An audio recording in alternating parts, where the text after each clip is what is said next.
the age of 19 in 1962, she was an intern at the White House, and apparently wound up taking a little private tour with JFK and getting a little look at Jackie's bedroom, particularly, which is supposed to be a baby blue room that she had painted and redone during the redecoration stuff over there. And that's where they had sex one time, and they had sex in a swimming pool, and they had sex down there in third place, and she thinks she was special. I'm very sure that he was going to stay with his wife and all, but I was still special, even though, I was whatever, and I wasn't the kind of girl who was a bad girl, but I became a bad girl because JFK influenced me, and dear Lord, what a dirty, dirty old man, huh? At one point, she says that, let's see, I think at the beginning she was introduced to him, like Dave Powers kind of, put the introduction together and had her go swimming with him. And then later on, she tells a story about how Kennedy wants her to blow Dave Powers, who was, this more straight-laced special assistant. Hey, go help my friend relax, this kind of stuff. This was pretty interesting viewing. We have all these situations. I'd love to know why it takes 50 years, for a 19-year-old girl to eventually get up the gumption to put these things out.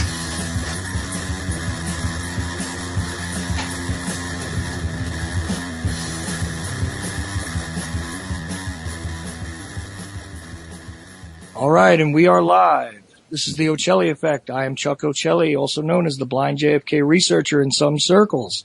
And this is the first live broadcast of my show. Happy Susan B. Anthony Day to all of you out there. So for our first episode, I have decided to bring on one of the best authors I've ever been in contact with in any way, shape, or form to expound upon somebody that did what most of us really are trying to do in our own personal lives on a daily basis. We all fight the system in some way or other, the people that are involved in this network. We all have our arguments with the system, and we often focus on the officers of many courts who are doing the misdeeds that cause all types of malfeasance to be present throughout the criminal justice system. But today, my focus is going to be more on someone who was a true patriot, a gentleman that many, many people, unfortunately, have only learned about through people like Oliver Stone and the movie JFK, which was based on the life and times, in some measure, of Jim Garrison, who was the district attorney of New Orleans, at the time of the assassination. It's a great story, and although you see that film panned in many places as a fictional portrayal and a fantasy and everything else, very much of that film was real. And Jim Garrison was a real person who, in his position, stood up to the system. And the reason why? Well, we're going to learn a lot about that today with, again, one of my favorite authors, Joan Mellen, who recently re-released, it's a reissue, but it's an updated version of one of my favorite books that she authored called A Farewell to Justice, which was all about Garrison and his attempt and his actual accomplishment of bringing the only criminal prosecution ever for the assassination of our 35th president. Joan, thank you very much for joining me today. How are you? Hi, Chuck. Good to hear you. Good luck on your show. And I'm glad to be on to talk about Jim Garrison. I wonder if he really thought that he was fighting the system. He knew he was, but the only thing he wanted was to find out the truth about what happened to President Kennedy. That was his mission. It wasn't that this was an example or an aspect of how he felt about the system. He learned about the system through trying to find out the truth about what happened when President Kennedy was murdered. Yeah, he was a true believer in the system. As a matter of fact, prior to that, he was someone who had served in wartime in a very dangerous position during World War II.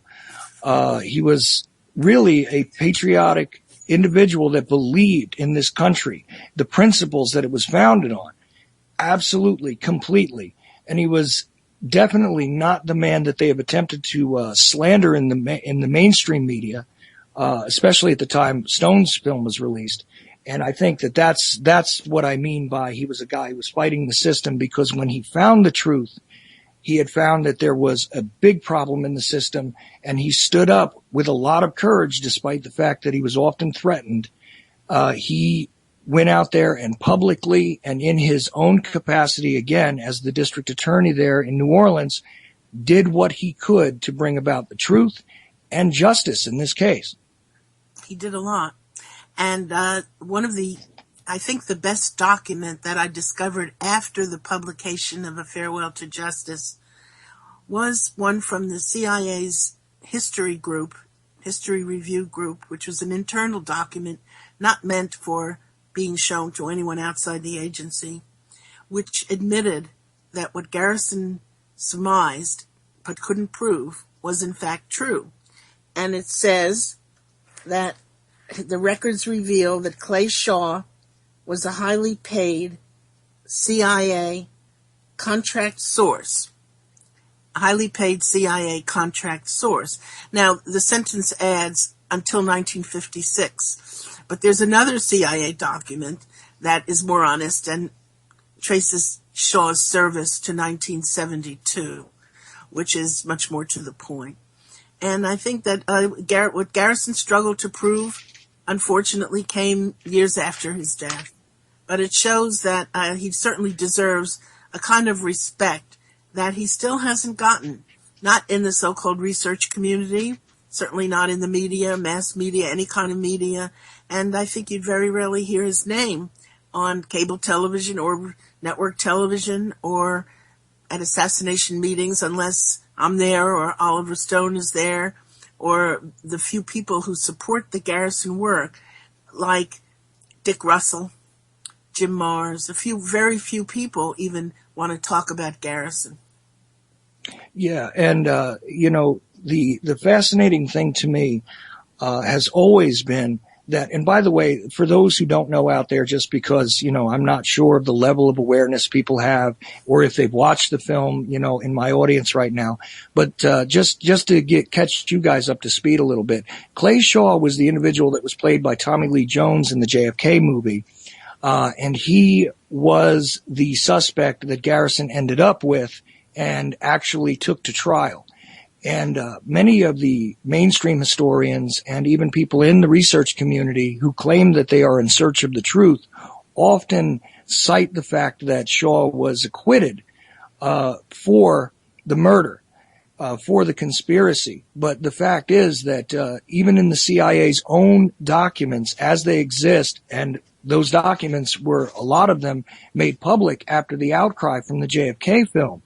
Just in case our listeners aren't aware of this, those documents themselves in some cases prove that the Central Intelligence Agency and other agencies within our own government directly interfered in the investigation, in the trial, so that, the guy was hamstrung by the government that was supposed to be there protecting our president, was supposed to be there and claiming that it was just this lone nut Oswald who had gone off and done it by himself.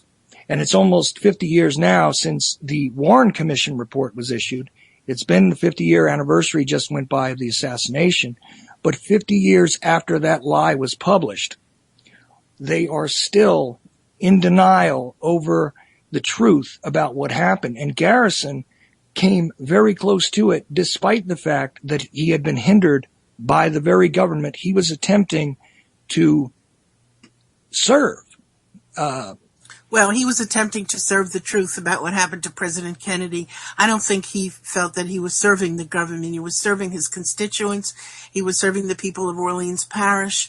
And he was serving the truth about what happened here to President Kennedy. I don't think it was very early on that he made a joke of law enforcement, because what happened to his investigators in New Orleans was that while they, in previous cases, in most of their cases, they had help from other agencies of law enforcement, such as the FBI. In the case of the Kennedy assassination, the FBI obstructed them and did surveillance on their office, follow their investigators, and generally put out the view, as Hoover put it down to the special agents at the field offices, that Garrison was, quote, a nut. This was Hoover's standard procedure for inconvenient witnesses. He said the same thing about Sylvia Odio, who witnessed whom Oswald visited, calling himself Leon Oswald, with Angelo Morgado and Bernardo de Torres at the end of September in 1963. And just to refresh the audience memory, if you don't know about the incident, these three people, two of them were Cuban, and they came there supposedly collecting funds for their organization or whatever. And then a day or two later, one of them, Bernardo de Torres, called himself Leopoldo, told Sylvia Odio, you know that Leon Oswald, he keeps talking about how some Cubans should kill President Kennedy because of what he did, his abandonment of the people at the Bay of Pigs, which he did do. He did abandon the people at the Bay of Pigs. And so Sylvia Odio, who was so terrified, she did testify that she saw Oswald, but was very reluctant, and never, I think she's still alive, never has identified the two Cubans who came to her door. But that was very hard work that I did. I did that. Nobody wants to believe me. I think it's very funny that, Chuck, you should mention that today is Susan B. Anthony Day, because I think, I never think about this, but lately I've been thinking about whether a woman researcher in this field gets the same level of respect and is taken as seriously as the men. No matter what the research is, no matter what you've done, there's that shadow, that cloud over being a woman, because I can't understand why people have not embraced this research in particular about who visited Sylvia Odio. And I'm absolutely positive, because I met one of them, that's Angelo Morgado, and he told me that it was Bernardo de Torres who was with him. And he looked at me, and he was staring into the middle distance, sort of as if he were talking to himself. And he was trying to blame, he loved the Kennedys. He changed his name even to Angelo Kennedy. He loved the Kennedys, and here he is somehow participating in a frame-up and a lead-up to the assassination of President Kennedy. He was horrified by this, and he just sat there looking. It's years and years later, after all. This was in the 1990s, or it was in the 2000s. I can't recall when that interview was. It's in the book. But he just stood and stared into the middle distance and said, but his brother was running for mayor of Miami, meaning that Bernardo de Torres was respectable, that there was no reason to doubt him, that he would be involved in something so heinous a crime as the assassination of President Kennedy. And I first heard that. I didn't believe it. I heard it in 1999 when I was interviewing a soldier of fortune who was very close to these events, named Gerald Patrick Hemming. And of course, Hemming mixed the truth with the lies, and so you can't take anything. I didn't take anything that he said at face value without verifying it with others. And the first minute I walked into his house, it was in Fayetteville, North Carolina, and he said, the only person I fear, now of course he never feared anyone, the only person I fear is Bernie. He didn't even give me his whole name, Bernie. And then he said, and then there was also Angelo. And I said, at that point, this is several years before I met Angelo Morgado, he said, and Angelo. I said, Angelo who? Just Angelo, he said. And he dropped those truths in the midst of all sorts of other conversation about his own his own problems with the Drug Enforcement Agency, which is, of course, I have learned since, is a pseudonym for CIA, and other things. And then years later, I discovered, he introduced me to Angelo Morgado. I got into his house. I had dinner there, and we talked, and that was very big for me, because Angelo told me, and this is sort of a little digression, but it talks to how the research is done on these, how difficult the research is. So Angelo told me that he had been sent with a group of Cubans to New Orleans during the summer of 1963. And since Oswald, who was in New Orleans during the summer of 1963, was training at Lake Pontchartrain with anti-Castro Cubans, naturally, Angelo and his group became aware of Oswald. And they went back to Bobby Kennedy, and they said, there's this Oswald. And they also discovered Oswald's relationship with the field office of the FBI in New Orleans. And Oswald's handler was Warren DeBruys, whom I got to know quite well also, died just a few weeks ago. And Bobby Kennedy said, well, if the FBI has him under control, we don't have to worry. Now, that's a quite understandable mistake, and it just shows the lack of communication between the agencies and how close Bobby Kennedy came to the plot regarding his brother, because this business at Sylvia Odio's, after all, was part of the framing of Oswald. Right. And occurred in September. Right. And a couple of little catch-ups for our audience here. Sylvia Odio, to put her in proper context, was the daughter of a Cuban person who, her father, let me restate that. Her father was, at the time that this was occurring, in prison, I believe, in Cuba, because he had stood up in some way or had been considered a subversive by Castro's government. And these guys that you're talking about approaching her were the two Cubans and this Oswald character, which to this day, in my mind, it's very difficult to discern, because I didn't get to speak to these guys that you're talking about myself. But it's very difficult to discern whether it was actually Oswald or if it was simply part of a cover story where somebody was using the name Oswald. I had trouble with that myself. You might be able to shed some light on it. Well, I think, Chuck, that you have to, I'm going to go by Sylvia Odio's own identification, that when Oswald was arrested in Dallas for the murder of President Kennedy, and she saw him on television, she actually fainted. And that's the man, that's the person who came to see her. Right. So what better identification, what more could you need? It was Oswald, all right. And and it's the very fact that Angelo Morgado had known him already before in the summer of 1963 in New Orleans also suggests it was Oswald. Bernardo de Torres was a person who was going to be at Dealey Plaza. And this, of course, I can't prove, because I couldn't talk to Bernardo de Torres. He had been out of the country, and then he has returned to Miami. But I was told that he requires money to talk to researchers or interviewers, and that's just against the principle of independent research, is to pay people for talking. And so not a single person. I interviewed more than 1,000 people over the 7-8 years that I did Farewell to Justice, and I didn't give a nickel to one of them, because that's just not what you're supposed to do. So right. You might have had dinner here and there, but nobody was ever paid. So, and of course, Bernardo de Torres never talked to anyone. And when he talked to, by the way, he did talk to the House Select Committee on assassinations. And the most marvelous commentary came from the chief investigator out of Miami for the House Select Committee, Gayton Fonzie. And I love Fonzie's remark, because he was sitting in, and the background for de Torres' testimony before the HSCA was that the FBI came in the morning and mentioned certain dates about which they were not to talk to, they were not to ask him questions. And then the CIA came in and gave their dates for when period of time when the lawyers of the House Select Committee were not to ask Bernardo de Torres any questions.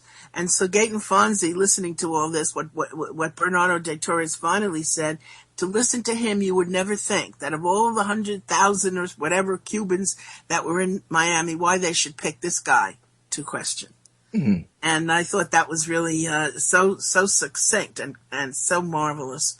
And I recommend, by the way, there's a new reissue of Gayton Fonzie's book, The Last Investigation. And I just wanted to call that to people's attention. I believe it was published by the Mary Farrell Foundation under the auspices of the marvelous leader of that group, Rex Bradford.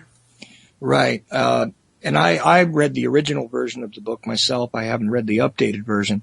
But I've got to tell you that a couple of points I want to make to my listeners here. First of all, listen to what Joan is saying about doing the independent research. She's not trusting mere hearsay. She went out and spoke to people directly. When you want to know someone's perspective, you have to go to them, find out from them directly. You can't simply accept hearsay evidence. And also, even though she was speaking to someone, she didn't absolutely take their word for it. She found other corroboration for these things. And I think that this is something to be taken note of by many, many people who don't follow this type of ethical sort of pattern when it comes to their own writings and things, and they allow a lot of speculation to interfere with the very good facts that they could uncover. That's Chuck, one. if I might mention, underlining your point, I might mention a recent book about the Kennedy assassination by Roger Stone. And this is one of the chain of books. There's been book after book, year after year, saying that Lyndon Johnson was really the organizer and plotter of the Kennedy assassination with his lawyer or his factotum on the ground, Cliff Carter, and so forth. And if you look at that book, you will not find a shred of evidence for any of its assertions. And I'm so glad that you're mentioning that, because I was going to bring it up with you and ask you to just expound upon this entire, genre of LBJ did it stuff that I started to see come to fruition really with the first airing of a very poorly done The Men Who Killed Kennedy episode, which featured Bar McClellan. And that's where that stuff really started to blossom. There had always been the idea floating around that Lyndon Johnson had something to do with the assassination. And the idea that he might have been informed of it ahead of time is very possible. But there are books out there that literally describe him as a mastermind behind it. And these books are, in some cases, getting a lot of airplay in the alternative media and elsewhere. And they don't deserve it, because once you pull a few assertions out of them, the entire house of cards collapses. They're no better than the official lies that are out there. And the House Select Committee, by the way, in case people don't know this, was the congressional body that was put together in the mid-1970s and did investigate the Kennedy assassination in addition to the Martin Luther King Jr. assassination. And both of them found at the end, regardless of the controversy and the troubles with their investigations, both of them actually found that there was a likely conspiracy in both of these cases. So understand that when they point to the Warren Commission, by the way, and they say to you, look, it's just the lone nut, it's just the lone nut. Even the HSCA, which there are many problems with, including the fact that they claim that Oswald was certainly an assassin that day, they also do reflect the idea that there was a conspiracy. Now, I want to go further on this Lyndon Johnson thing, and I'm, again, so glad you brought it up. But there was one other thought, and I didn't want to lose it on Garrison, that even outside of the Kennedy assassination, he had won a decision in the United States Supreme Court where he had been given he had actually had to take this before many judges, before many bodies, when he was criticizing public officials, and they tried to pillory him for this in the media and in the court system, and he won that case in the U.S. Supreme Court. Well, to give some background about that, let me give a little background of that. It wasn't what happened was that the judges of the criminal court in Orleans Parish were very annoyed with Garrison because he was using money from the fees that were people defaulting on bail and so forth, and he was using that money to fix up his office and so forth. And so Garrison was furious, and he went and said that the judges on the criminal court were like the sacred cows of India, and that they were never at work. They celebrated all kinds of holidays, including, he made up a few, like Huey Long's birthday and St. Winterbottom's Day and so forth. And he also said that they were mafia connected. So for all those people that are still saying, like Peter Dale Scott, that Garrison was fronting for the mafia, here's Garrison in court saying, well, not yet in court, but in public, saying that the judges, and they were, and he could prove it, Frank Costello was involved in one of them, connected to the mafia. So the judges got very angry at this, and they met en banc, that means all of them together, and they sued Garrison in court for criminal libel. And Garrison had to defend himself. He got a wonderful lawyer named Don Organ, and who didn't charge a cent. And Garrison lost. The judges won.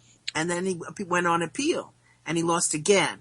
And then his lawyer took him they went to the United States Supreme Court, and they were very fortunate because New York Times versus Sullivan had already been passed.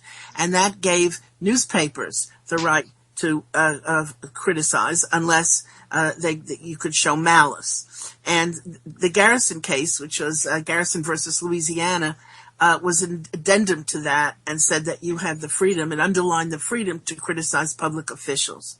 The opinion was written by William Brennan, Justice Brennan, who was, of course, we know, the most liberal member of the Supreme Court, and there are no William Brennans today, not even a shadow of a William Not even, Brennan. remotely, not even. Yeah. And so Garrison won that case. It was a great victory for him. And this is all before anything about Kennedy assassination. There was nothing about, I think it was earlier. Oh, so no. The other thing is that Garrison was very concerned about civil liberties throughout his years as district attorney of Orleans Parish. And he often said the freedom of speech needs to be in an oxygen tent, that it always needs to be fortified because you can always lose it. And he fought against the police in New Orleans, censored a book by James Baldwin called, was it Another Country? Now I can't remember the. I believe so. James Baldwin was confiscated from the Doubleday bookstore, and now Garrison opposed that. And also he fought against the prevalent racism, and there were Klan bombings throughout New Orleans. Oh, this was going to be my next point. Yeah, of his in the early years that he was a district attorney, and he pursued them. He also refused to prosecute homosexuals who were regularly arrested, and he on what they called crimes against nature. Yep. And Garrison said the only crimes against nature are hurricanes, cyclones, and all this, and made a joke of it. And nobody was allowed to prosecute. None of his assistants were allowed to prosecute people on so-called crimes against nature. And in fact, when Garrison put Clay Shaw on trial for participation in the conspiracy to murder President Kennedy, and that doesn't mean that that was the conspiracy that ultimately resulted in the assassination, but that Shaw was part of a conspiracy to murder President Kennedy, and one that involved Oswald, the person who was allegedly the killer. Garrison made sure that Shaw's homosexuality was never mentioned in court during the trial or any of the pretrial hearings, and not only that, he didn't call to testify any of the homosexual friends of Shaw. People would, why not Raymond Brochiers, and why not, and so on. And Garrison just would not do that. I thought he took a principled stand. He also, by the way, as a side note, at this trial of Clay Shaw, he also refused to call anyone with a criminal record. And that was a problem. Some witnesses, like Dago Garner and others who knew a lot about certainly the relationship between Lee Harvey Oswald and Jack Ruby, would have been good witnesses, but he was determined that the witnesses not be undermined or by Shaw's defense on the ground that they had committed felonies. Right. He didn't want the character of the witnesses to be brought to issue in the courtroom, during a time when the content of what they had to say was the most important thing. He didn't want the jury, the public, or even the record to be, sort of distracted from the real issues. And the idea here, the reason why I brought it up is because I wanted to add a little bit more texture to the idea of who this guy is, because so often you see, authors all the way from then, which was in the late 60s when the Shaw trial ended in 1969, all the way from then till now, people have discussed how the guy was compromised and he was crazy and he had no principles and he was just a publicity hound that really didn't have, and all these terrible, nasty criticisms of the guy, who was a completely legitimate stand-up person, who was by no means a screaming radical of any kind. He was just a fair-minded person who was in search of the truth and in search of justice. And I think that these types of things that we're talking about here are worth mentioning for that reason. I don't know what you think about that, but I'm pretty sure you agree with me here. Well, yeah, of course. I think that Garrison is an impeccable record on civil liberties, on racism. He often said somebody asked him, I think Richard Billings, who's from Life magazine, came down to the office, and Billings asked Garrison, this is something for Northerners and us in the East, hard to understand, what is the Sovereignty Commission? The Sovereignty Commission was a state organization set up by the state of Louisiana and Mississippi to prevent integration. And so Garrison would joke, and he said, well, what the Sovereignty Commission means, they don't want black people to walk on Royal Street. Which right. is, he was joking, but that's there's a marvelous documentary, by the way, about the Sovereignty Commission that PBS put out this year, and you can really see how they infiltrated the civil rights movement, and especially how the people who were Schwerner, Goodman, and Cheney, who were murdered during Mississippi summer in 1964, how their movements were charted by spies from the Sovereignty Commission that infiltrated the movement. There were also spies from the NAACP. That was the story that was dramatized in the movie Mississippi Burning. That was the that's where a lot of people might recall those names in case they had not studied the struggle of this. I agree that people, you should look and see the people who are involved in these cases and in all this history. You want to see if they look for notoriety. And if they do look for notoriety, you tend to look at their testimony and perhaps hesitate before accepting it. And one of the people in A Farewell to Justice, who was a CIA asset and was involved here as a possible patsy, Thomas Edward Beckham. And oh boy, and also of course his handler Jack Martin, he was the CIA. I think I prove in the new update to my book, that Jack Martin was certainly connected to CIA. But Thomas Edward Beckham, oh boy, because he gave such frank testimony to me when I interviewed him in Louisville. And Thomas Edward Beckham had been a few years earlier represented when he was a lawyer by a judge in Alabama called Charles McKnight, who befriended Beckham. And when he read my book, he was very interested because he said to me, the guy was so intelligent, without an education, no education. I mean, not even elementary school, and so smart that he liked him so much, and he wanted to. And then when he represented him, suddenly his office was robbed, and all the files were taken. And he called the FBI, said, "Would you find this guy for me?" Because Beckham had disappeared into the hinterland, and the FBI agent came back and said, "He doesn't exist. I can't find anything about him." This was already in the 1980s. And after a year or so ago, Charlie McKnight called me and he said, "Do you have Beckham's phone number?" Because he still, all these years later, just kind of had an affectionate feeling for Beckham. And so I did. I managed to find his phone number, a miracle. And McKnight called him up, and Beckham answered.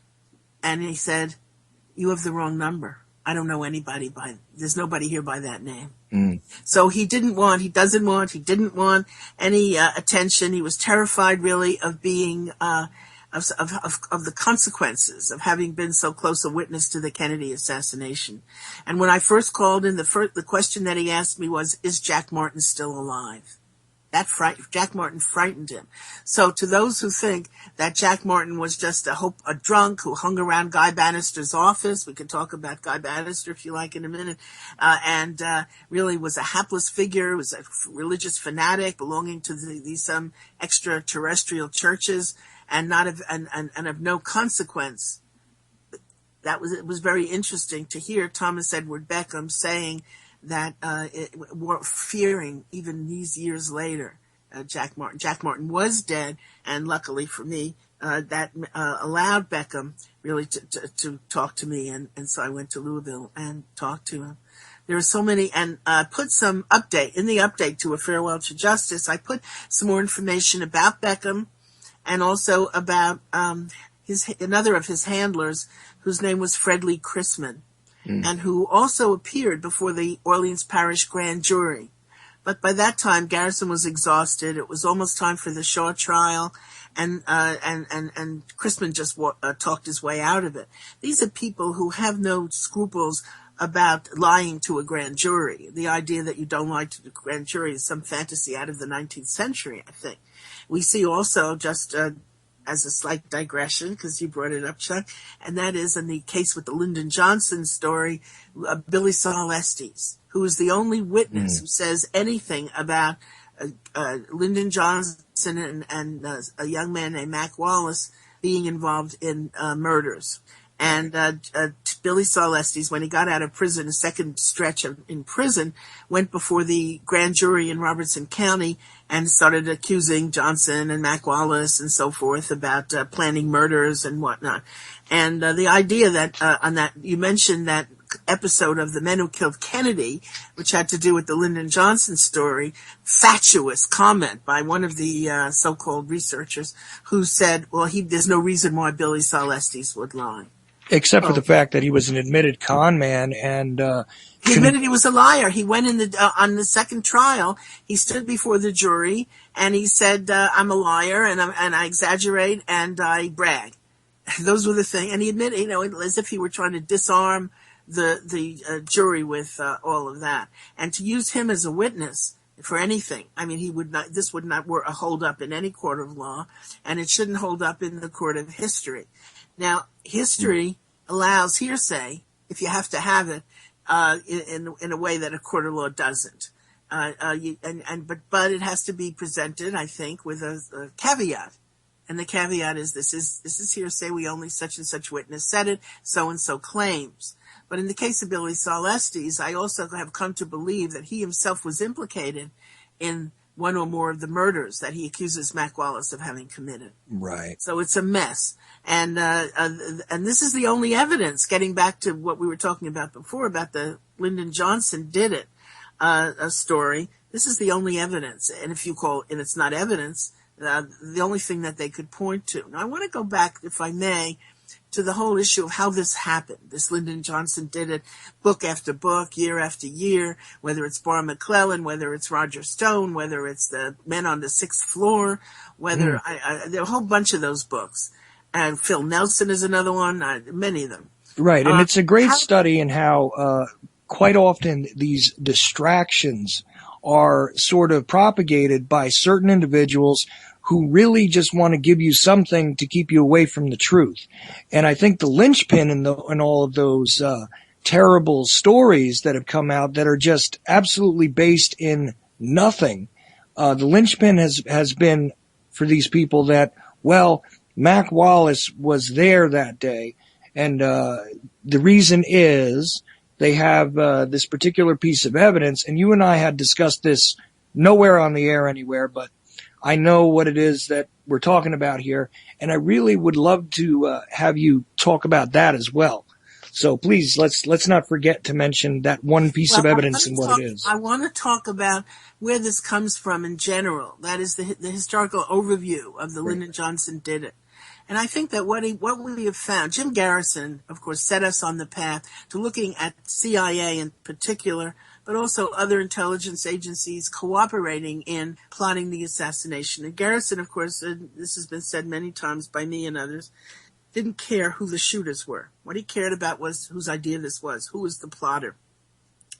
And CIA, as I've said many times, others have seen it, put out a document in April 1967 in which was directed to the CIA's media assets, directing on how to counter the criticisms of various critics. Mark Lane was one, and Jim Garrison, whose name is not in the document, was really the main subject, because that document was issued at the time of the Garrison investigation in 1967. And so let me just, so what did CIA do? In order to instruct its media assets, one thing was to accuse Garrison of being the dupe of the KGB and of the Moscow. And in that case, they particularly set their media assets onto the Paese Sera, which is an Italian newspaper that just at the time that Clay Shaw was arrested in March 1967, March 1st, Paese Sera put out a series of articles about a CIA front organization in Europe called Permindex, with a special sidebar organization in Rome called Centro Commerciale Mondiale. I think I have that right. Anyway, so Clay Shaw was a director of that organization.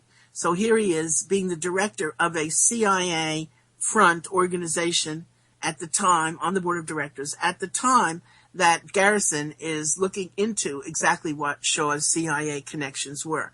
Well, what was CIA then going to do and tell its media assets? After a little bit of time went by, they decided to put forth the view that the mafia did it. It was really a mafia a plan and not at all CIA. And in that respect, they had several writers. One of them was John Davis, who published a book called Mafia Kingfish. He was a cousin of Jacqueline Kennedy. And another book was the book that was published by Robert Blakey, co-authored with Richard Billings. Now, Blakey was the head of the chief counsel of the House Select Committee on Assassinations, and CIA was deeply involved in manipulating and controlling the House Select Committee. And I have in A Farewell to Justice a lot of the correspondence between Scott Breckinridge of CIA and Blakey as CIA looked at the questions that were being asked of people, edited the report that HSCA wrote, and so forth. Okay, so the years went by, and we have another of those books called Ultimate Sacrifice. And that book came out very coincidentally, exactly at the same moment that my book came out.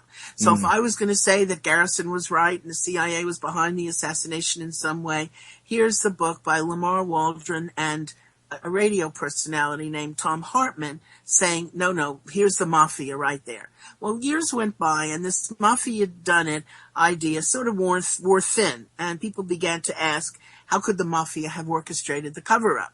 They might have been involved. They were involved with CIA, my goodness, since 1946 and 47, when they involved themselves in Operation Gladio in Italy, before even the ink was dry on CIA charter. We can talk about that, because to know history of CIA is essential to understanding these issues. So then came the Lyndon Johnson. Well, if it wasn't the mafia, we need an alternate sponsor. How about Lyndon Johnson? And after all, cui bono, who he profited from the event. He was power hungry. All his life he wanted to be president of the United States. Wouldn't he be a great sponsor? And so if you look at all these books, of which I mentioned Roger Stone, Maura McClellan, Men on the Sixth Floor, if you look at all these books, one thing that they have in common, in addition to blaming Lyndon Johnson, is that they never mention any involvement or foreknowledge or cover-up by CIA. CIA is not mentioned in these books. Look at the Roger Stone. And right. So it's obvious, isn't it, that that these people must be CIA assets. If they're not, they're saving the CIA money. They used to say that communists. They used to say if you're not a member, then they're dues cheaters, because they might as well be members of the Communist Party for what they're saying, and they're not paying their dues. So here, I think we have every one of these books have that in common. That it's only, and one of them on one video by a Frenchman named William Raymond, the assassination of President Kennedy was an example of Texas justice. And Texas mafia, and nobody but Texans and Texas was involved in the Kennedy assassination. There's your alternate sponsor. And that's the one that we have at this moment. So that brings us up to date. Now, I want to add one other point, because I'm writing a book about Lyndon Johnson and Mac Wallace. Well, who's Mac Wallace? Mac Wallace was a young man who, among other young men recruited by Lyndon Johnson, and there were many, one of them was Governor Connolly. Another one was called Horace Busby. And Johnson gathered, usually they were presidents of the University of Texas. And Mac Wallace had been a student at the University of Texas, was president of the student body in 1944. And after he fell on hard times, Lyndon Johnson scooped him up and took him to Washington, and he came under the umbrella of Lyndon Johnson. Now, Mac Wallace did commit a murder for which he was tried and convicted. And that was the murder of somebody that was having a love affair with both Mac Wallace's wife, and simultaneously, Douglas Kinzer, I believe. It was named John Douglas Kinzer, and he was having an affair not only with Mac Wallace's wife, whose name was Andre, but with Johnson's sister, Josepha. So here goes Mac Wallace. I think he later himself told people it was a crime of passion. He goes in and he shoots John Douglas Kinzer at his golf course. Kinzer was trying to set up a golf course, 9 holes, and shoots him in cold blood, right there in broad daylight with witnesses around. And to make I won't go through the whole thing, but he was tried and he was convicted. of murder with malice, that what we call first-degree murder. And Right. then, through various reasons, not necessarily related to Lyndon Johnson, I have to say, but jury tampering, he was given a suspended sentence and didn't serve a day in jail. And so he was a murderer. So wouldn't he be just the one to blame for a whole bunch of murders connected with Billy Saul Estes and his crimes and felonies and scams? And all these murders were blamed on Mac Wallace. And we have only the word for this of Billy Saul Estes. Now, that may not be enough to say that why Johnson was the mastermind of the Kennedy assassination, but then we need another detail to this, and that is there was one fingerprint up there on the 6th floor of the Texas School Book Depository, from which probably no one fired any shots, but there was a fingerprint that the Warren Commission had among its exhibits that was unidentified. They identified all the fingerprints up there, including police, but one was they could not identify, and it sits in the Warren exhibits. And so various researchers, not necessarily with bad will, decided, tested, and concluded that this was Mac Wallace's fingerprint. Well, if Mac Wallace's fingerprint was up there and he was associated with Lyndon Johnson, as indeed he was, then surely this proves, by this contorted reasoning, that Lyndon Johnson must have planned the Kennedy assassination. Take away the fingerprint, and you have nothing really connecting Lyndon Johnson with the mechanics of the Kennedy assassination. And that was the linchpin that I was mentioning before, because the thing is that it is, a contentious, possibility that Johnson had exerted some influence, possibly, when it came to the Kinzer trial. And certainly Mac Wallace was involved with Lyndon Johnson, and Lyndon Johnson was involved. By the way, it's not to say that Lyndon Johnson was an innocent or a clean, individual when it came to, there's been various accusations, some of them founded, some of them not well founded, about all kinds of things that Johnson did. Even publicly at that time, there were scandals about Johnson when he was vice president, being involved in various underhanded dealings and bribery type scandals and things like this. And it's a possibility. This is why it was very easy when you put that supposed fingerprint along with the fact that this guy was obviously, like, to put it another way, it's almost like he's a Johnson stooge, that, at least that's the way he was represented. And if you imagine that he was involved in all these criminal activities, he was a murderer, as you just laid out, clearly was a murderer, in fact, of Kinzer, then it was so much easier to take that, tie it all together. But there is a problem here, isn't there, Joan? The problem is that it wasn't his print. And it wasn't. And I did I hired people and we did the most modern scientific analysis of the print. And it wasn't him. Right. Now you could do it, they can swing from the rafters. It just wasn't his print. Now you're going to have to as far as Johnson's crimes, I'm really looking into Johnson's career. One of the most telling aspects of Johnson, and of course it's kept out of the biographies. Robert A. Caro, Robert Dallek, these people they leave Billy Saul Estes out. And they leave Madeline Brown out, who's a lawyer herself anyway, and they leave out a lot of they can't leave out everything. For example, they certainly couldn't leave out that fact that Johnson had no business being in the United States Senate because he subverted the election, and that was called Box 13. And I found new information about Box 13, but it certainly is mentioned in Robert Caro's book. The Billy Saul Estes crimes that Johnson was involved in, profiting from the scams of Billy Saul Estes. When people looked in, Johnson could keep his name out of everything. He could get involved in all sorts of criminal activity, and his name would not appear. You could not pin any of it on him. People had a hard time. Everybody's looking. And I could understand, but nonetheless, it seems pretty apparent that what Johnson did was to sell public office for personal profit. And And so all the contracts that went to Texas, he got a cut out of everything. The Brown and Root that he started out helping them in the late 1930s, the minute he got into the House of Representatives.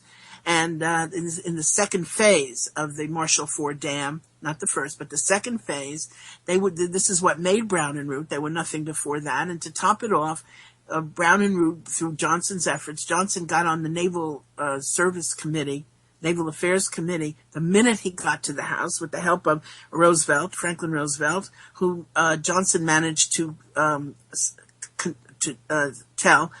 convince was Johnson presented himself as a New Dealer, and so Roosevelt liked it. And the fact is, Johnson believed in nothing, had no principles, had no morality, was a liar, but he managed to, that flattery, tremendous amount of flattery, and what some people call the Texas charm. I don't find the Texas charm very charming. I find it chilling. But some find it charming, and they like the flattery and whatever. And so Johnson got on the Naval Affairs Committee, and the first thing that he did there was to make sure that the Corpus Christi Naval Station, which was this is at the turn of World War II, was awarded to primarily, not totally, but primarily to Brown and Root.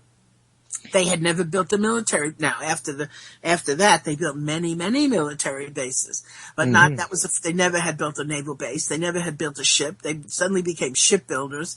After World War II, they bought from the government the pipelines that the government no longer needed, gas pipelines, Big Inch and Little Inch, and that became Texas Eastern, one of the biggest subsidiaries of Brown and Root, and so forth. Now, we cannot prove that Johnson was given a cut. We certainly can prove that illegal campaign contributions came to Johnson from Brown and Root because they were brought before the Internal Revenue Service for it, and Roosevelt had got them off with a very small fine, and that was in the 1941 election. Johnson had run for the United States Senate in 1941 and lost, but got a huge amount of contributions from Brown and Root, and of course again in 1948 he did. So this is a mutual admiration society, and when Johnson, by the time, let's say 1964 comes, the net worth of Lyndon Johnson was $24 million.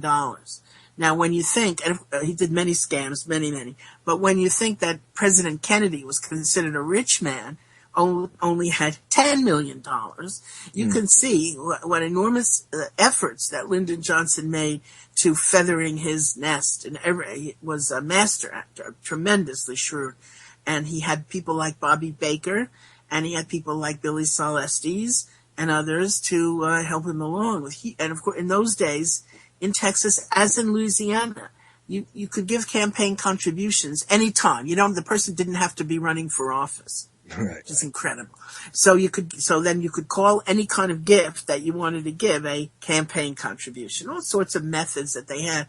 Johnson, and the radio station and the control of that, and how Johnson retained a monopoly on the radio station. He had the only radio station and TV station in Austin, Texas. In his wife's name. So ridiculous. And then he would sell, people were forced to buy advertising on these radio and the TV station, and if they didn't, they suffered the consequences, and he got money that way. There were so many scams and many ways. Yeah, there's always an array of ways that any criminal enterprise, no matter what you're looking at, there's always got to be an array of options for laundering the money. And Johnson certainly had many, many options for doing that. But again, to put him as a mastermind for something as extreme as the assassination of John F. Kennedy, there is just no foundation for it. If there was, that would be one thing. There's plenty of foundation for all these criminal acts that we're talking about, and we don't even have, we could probably sit and do this show for the next 3 months for 2 hours every week and not even complete all of the stuff that Johnson had his fingers in. And Brown and Root, by the way, just for those who are saying to themselves, this stuff isn't really relevant nowadays, or it isn't relevant to any of the current events, I always try and point out, this is where a lot of things were seeded. Brown and Root, later on, you can link it to things like, ready for this? Halliburton. Okay? Well, Halliburton bought Brown and Root the minute that Herman Brown died in December of 1962. And they didn't want to sell. So George Brown, the surviving brother, signed the papers for the sale to Halliburton just then. And so then George stayed on. I don't know the exact financial arrangements. He was still involved with Brown and Root at the time that they fortified themselves in Vietnam. I want to say something else about Brown and Root that is interesting, and it's in my update also for the Farewell to Justice. And that is that Jim Garrison was very angry at Lyndon Johnson for not releasing the files and exhibits of the Warren Commission. And looking at Lyndon Johnson, he also saw, as people later pretend, like Caro pretends that he made the discovery that Johnson was supported by Herman and George Brown, but of course everyone knew it before that. It was no new discovery. Garrison looked at Johnson and he saw the Browns. And Herman was dead already when Garrison made his investigation. There was George Brown. So the name of George Brown came up in the Garrison investigation, and some of the spies that Chuck, that you referred to earlier, such as William Gurvich, who was a cheap detective who plied the port of New Orleans down there, real low figure. Anyway, he infiltrated. Garrison was very trusting. That was one of Garrison's faults. He had faults. This was no saint. And one of them was he let people in who would flatter him and who would seem to be committed, and they were really spying and cheating and stealing documents and so forth. And so Gurvich is listening to what's going on in the office, and he hears the name George Brown. And so he reported it to a media asset, CIA media asset named Hugh Ainsworth. Now, Hugh Ainsworth then called up George Brown and told him his name was mentioned. Garrison was accusing him, which wasn't the case at all, of being involved in the Kennedy assassination. And as a result of that whole little dance, if you like, Garrison liked to use that metaphor of the dance. As a result of all that, guess what? The CIA looks at George Brown, and they know him well. And so we get the most valuable document that I think we have on the whole Kennedy assassination, in my humble opinion, and that is a description of the CIA service, the service to the clandestine services of Herman and George Brown, and a whole list of executives of Brown and Root. And they were all part of CIA starting in the early 1950s. Whoa. And as a result also, we get a look in the same document at various foundations, including the Brown Foundation, which was a foundation, set up by George Brown, I think, and all of them. And they were used as pass-throughs. CIA used these foundations as pass-throughs to fund domestic activities, things that they were not entitled to, according to their charter, the use of the foundations. And all this came out in Congress by a Texas congressman named Wright Patton, who exposed it all. And so there we have the CIA's own document admitting to the use of Herman and George Brown, which is gold in terms of how we connect all these things, as Don DeLillo says in his great novel Underworld. Everything is connected. And here we have it. And if not for Garrison, and I think, Chuck, you were saying earlier, if not for Garrison, Oliver Stone wouldn't have had the film, and if not for the film, we wouldn't have had the John F. Kennedy Assassination Records and Collection Act, and we wouldn't have had all the documents, and none of these books that have been written about the Kennedy assassination in the last 20 years would never have been published. And the Assassination Records Review Board, which was formed as a result from the outcry of that movie. And again, I say you could trace that back to Garrison's case, the fact that Stone had publicized it, and all of that stuff, which later gave us that marvelous collection that is there now at the National Archives. All of these things give you a blueprint for the anatomy of many of the intelligence services attempts to subvert many things, especially the media assets. That stuff is laid out so clearly. And Hugh Ainsworth, just in case my listeners think that that is a familiar name, Hugh Ainsworth is one of these guys that is always pulled out. He's still being pulled out today on all of these Oswald Did It shows as an assassination witness, as an authority on the real situations that were occurring in Dallas and all these things, because he was a reporter in Dallas at the time. But as you point out, this guy can be tied to the agency. He was definitely an asset. That's just the way it is. And on top of that, when you examine this stuff that's coming out all the time, again, this is how it works. It gives you a blueprint for how it is they turn around and discredit people and stuff like this. Now, another little point that I wanted to make here, and it's just a small point, is that you're not talking about Jim Garrison as somebody that you learned about through the JFK movie or that you happened to read about because he was in assassination literature or anything like that. You actually knew the man, didn't you? Well, what happened was, I mentioned earlier on our program the Paese Sera newspaper series about the CIA front, Permindex and Centro Mondiale Commerciale. Mm-hmm. Well, my husband was living in London at the time, and we weren't married then, but he got a set of those newspapers, and he sent them to Jim Garrison in New Orleans. So in May of 1969, Garrison, the Shaw, of course, was acquitted in March. In May of 1969, Garrison invited my husband and me to New Orleans, and he wanted to thank Ralph and like that. So there we go. We go, and I'd never been to New Orleans. It's terribly hot down there, I have to tell you. It was sultry, and I was sick. And so the photograph in A Farewell to Justice, I look pretty bedraggled. I'm sick with fever from the sultry weather.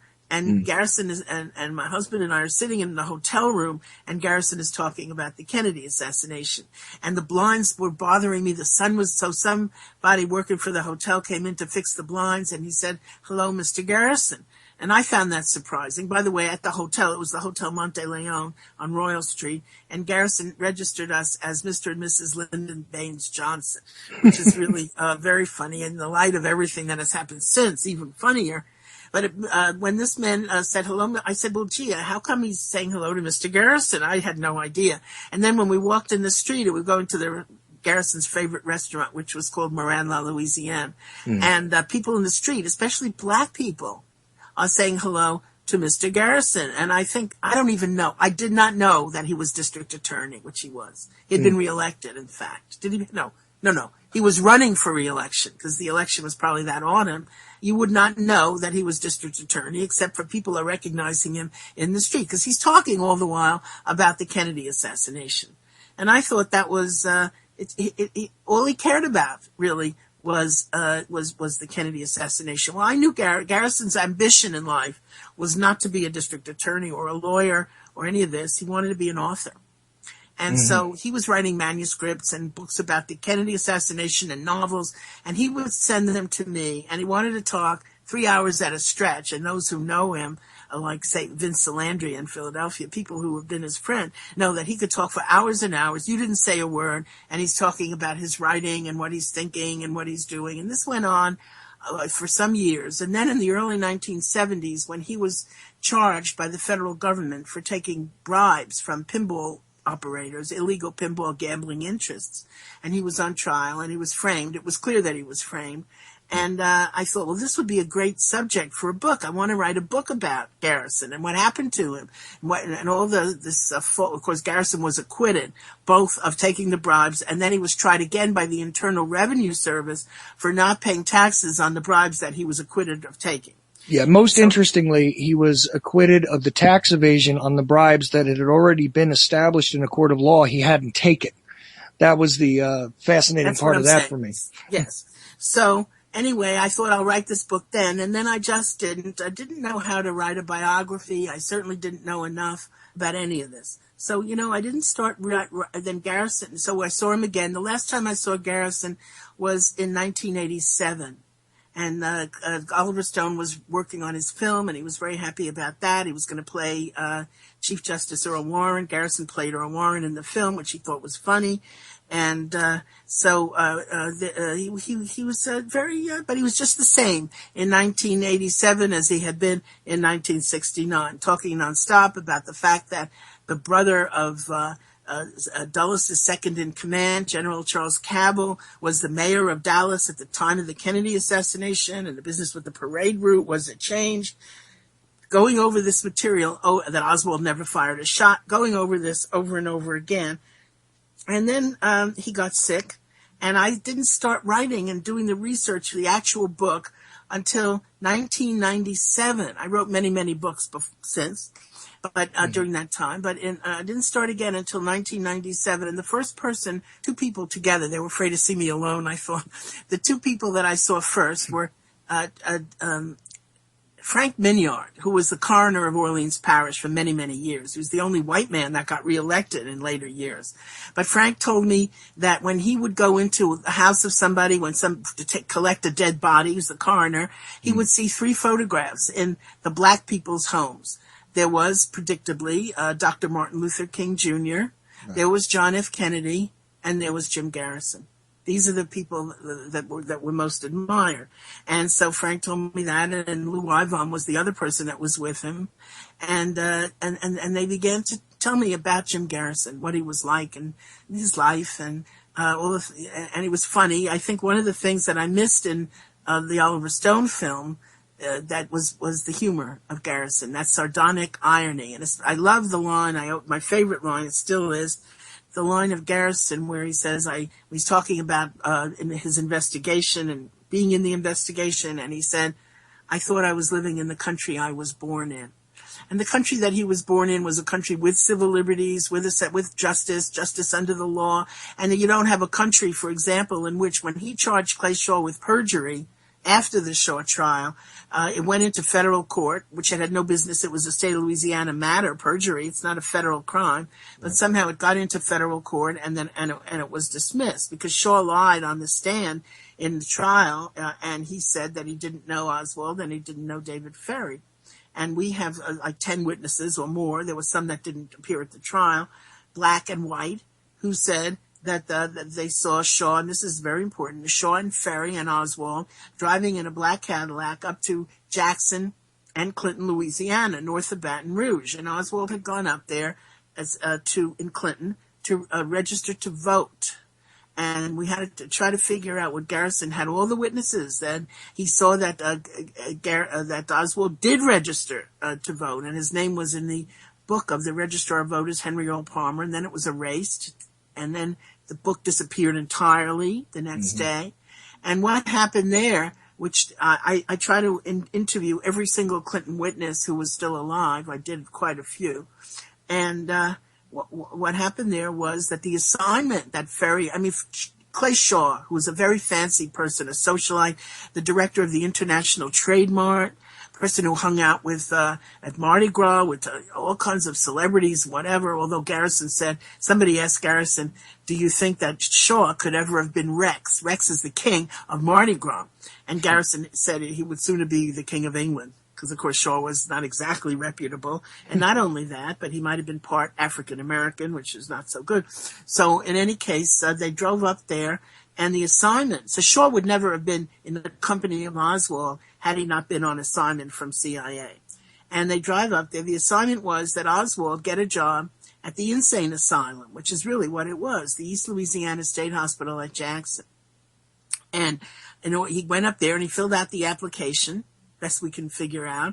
And then and I got the applications myself. I have copies. And it says, are you a registered voter in East Feliciana Parish, which is where the hospital was located. It was in Jackson. Right. And on the other side of the hospital is a town called Slaughter, Slaughter, if you can believe that. And there's a marvelous book. This is a digression a little bit, called Coming Through Slaughter by the great writer Michael Ondaatje, who wrote The English Patient. And it was about a musician called Buddy Bolden, who was incarcerated in the early days in the East Louisiana State Hospital.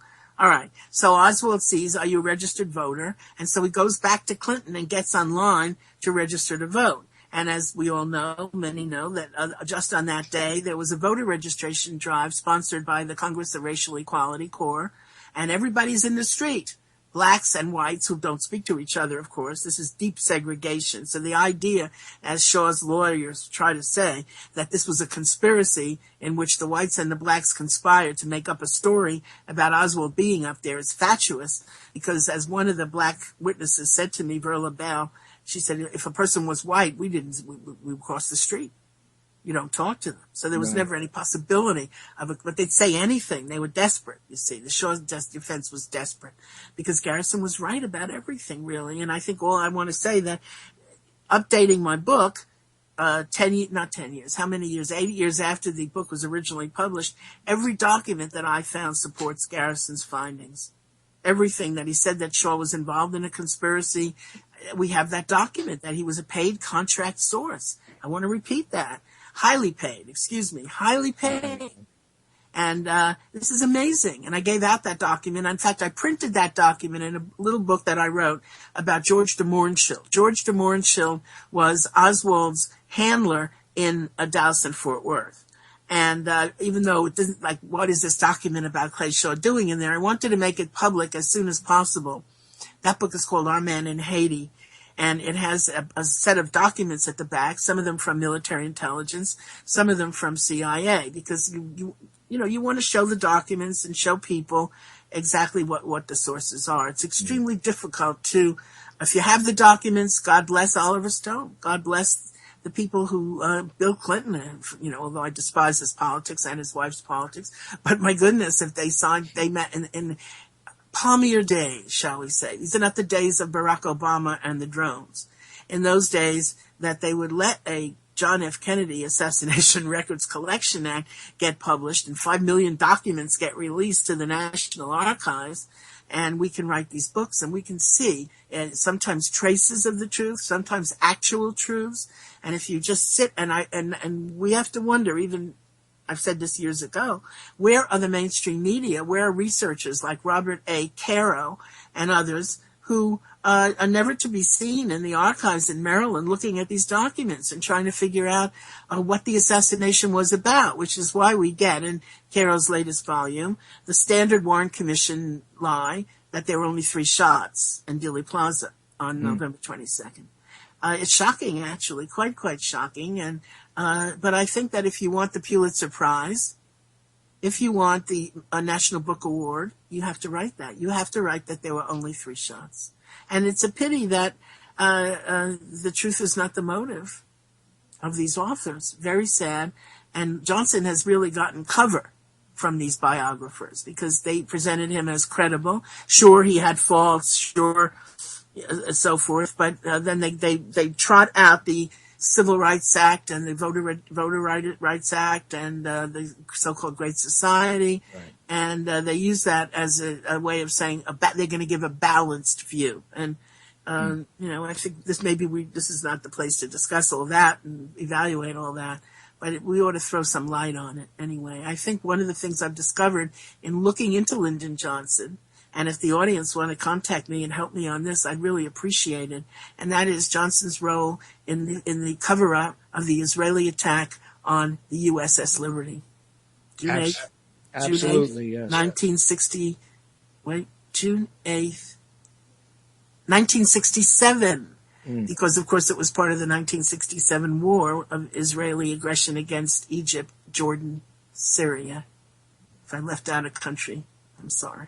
Yeah, that is, again, this is my point about, and the USS Liberty is a topic of discussion among people that care about the truth and the reality of the way that we refer to it often as the military-industrial complex, but the way that these things function to this day is laid out in these weapons of mass distraction that they utilize, in these media cover stories, in these programmed assets coming at us with all of these different storylines and just really all sort of misleading misdirection.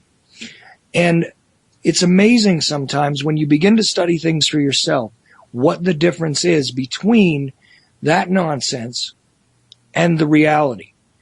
And one of the biggest crimes that Johnson ever gave to us as a people was the Vietnam War, that a lot of people in recent years, I'm still arguing with people, and I don't know why this is, they are attributing it to Kennedy as if it was Kennedy's war. And it's my solid belief that if he had not been killed that day in Dallas, we would not have had the black eye that this society took with that war. Now I that's want to say something about that. Again, I want to pull the camera back a little bit and look at possible different approaches to history. And I thought years ago that this view of the great man view of history had been discredited and had been seen as a rather primitive way of looking at things. And that view says this individual is evil, this individual is good, this one caused, without looking at the social forces and the dynamic in the society that really is at play, how the system was working. No individual makes these wars. And when I was young, as I look in the picture with Jim Garrison, I believed, and I protested. Boy, I was protesting against Johnson, and in Des Moines, Iowa, one day, and with maybe 10 people, and he was going into a public building with Lady Bird and the two birds, the daughters, black hair shining like a raven's wing. And we were yelling, hey, hey, LBJ, how many kids did you kill today? And they were sneaking in the side door because Johnson could not appear in public anymore. When was this? 1965 or 6? Maybe it was 66. Johnson could not appear in public without getting, hey, hey, LBJ, how many kids? But was Johnson really the architect of the Vietnam War? No, I don't believe it. I believe that the war was what we're calling the military-industrial complex, the intelligence agencies. I mean, after all, CIA murdered 50,000 people in Vietnam, throwing them out of helicopters and whatnot, apart from the general murders of Vietnamese on the ground. So whose war was this? This is the war. This is the war of late capitalism trying to fortify itself, trying to put his foot everywhere, make sure that the world, and that means the entire planet, even faraway Vietnam, is open to the American business, and particularly the defense contractors. And Johnson is not directly then the architect. In fact, you know the famous quote in Stanley Carnow's History of the Vietnam War, saying to, I don't know who he said it to, one of the Joint Chiefs of Staff, I guess this must have been in 1964, you get me elected and I'll give you your war. Not my war, your war, and that's correct. It was the military's war, it was CIA's war, and it was, of course, capitalism, defense contractors, people that profited from the war. It wasn't Lyndon Johnson's war, nor would it have been. And so the idea that John F. Kennedy could have stopped it, well, I'm going to have to hesitate. Maybe if he could have stopped it, he would only temporarily have stopped it. They were going to do it because look what we have now. We had many wars since then. We have Iraq, we have Afghanistan, we have many bases now in so many countries where wars are being facilitated, ready, drones, whatnot, and all because, to keep the system afloat. Well, and no one individual, I mean, Barack Obama's their clone. He's their puppet. The same way I think Johnson, he's no different from Johnson, no different from worse than George W. Bush, because he's done more murders with these flying robots than George W. Bush by far.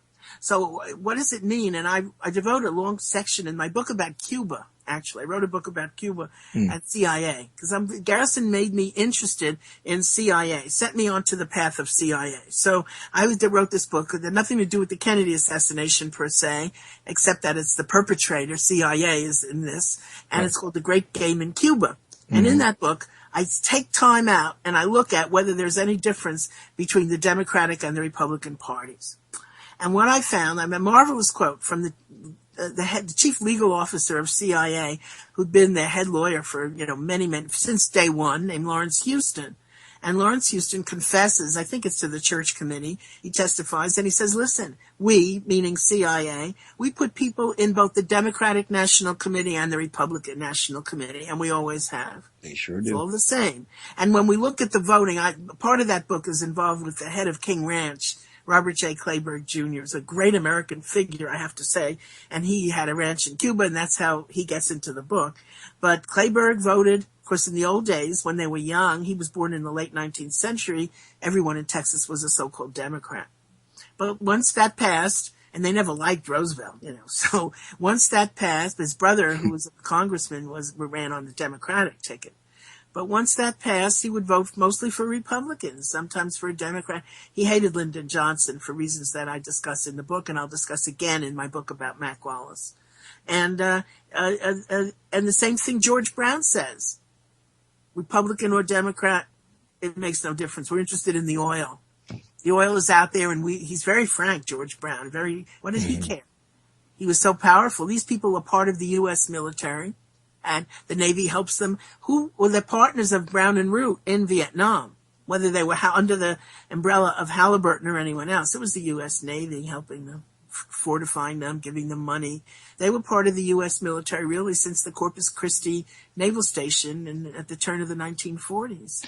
See, to put it in a simple way, I just believe that the fact that Kennedy was beginning to withdraw us from Vietnam was part of the why that he was killed for. Well, you have to look at Richard Reeves' biography, and it's called President Kennedy. And somebody asked me yesterday, well, how come the Sixth Floor Museum is hosting Richard Reeves? And I said, Richard Reeves has written the best biography of President Kennedy. And the reason that they killed him was that he was opposed to them. That was he had a tremendous fight with CIA. First of all, they were making policy on their own. And he said, this is a direct quote, I'll get those CIA bastards if it's the last thing I do. So they were mad. He was going to take away money from them, which they've had unlimited money then and up to this day. And he was going to limit the powers of the Director of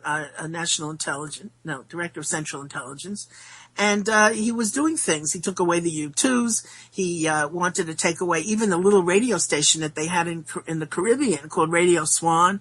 He went down there. He sent Richard Goodwin down there. And Goodwin goes to Jerry Hemming and Howard K. Davis and asks, CIA. It was a CIA station run by David Atlee Phillips. And they say no. We're not. They just say no to President Kennedy because they knew, these soldiers of fortune knew CIA was more powerful than John F. Kennedy. Well, it was a recurring theme. The intelligence agencies, that's exactly who he was at war with, was the entire intelligence complex. But he didn't stand a chance. And he was never going to be able to get out of Vietnam. They had their hearts set on Vietnam, and that was it. And one way or another, they were going to go into Vietnam. The idea that he could stop that, well, I think I don't want to go into the realms of speculation. What would have done, could have done, what he should have done. We only know that the CIA was not going to let that happen. See, I'm just pointing to they didn't let it happen, and whether he was going to get to take back 1,000 people, who knows? I'm not a Kennedy. I have criticisms of Robert Kennedy particularly. And I don't always distrust CIA. I think that's wrong.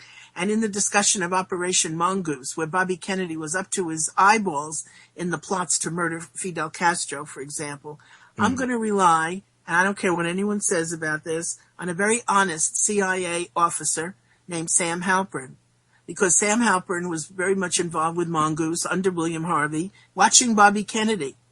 And Sam Halpern he said, you're blaming us? Because, they were a touchy CIA, and they were not to blame for these plots, those particular set of plots under Mongoose. And he noted, he's sitting outside the office of first of all, Bobby Kennedy asked Sam Halpern to give him a CIA officer to work for him on these plots to kill Castro. His name was called Charlie Ford, alias Fiscalini.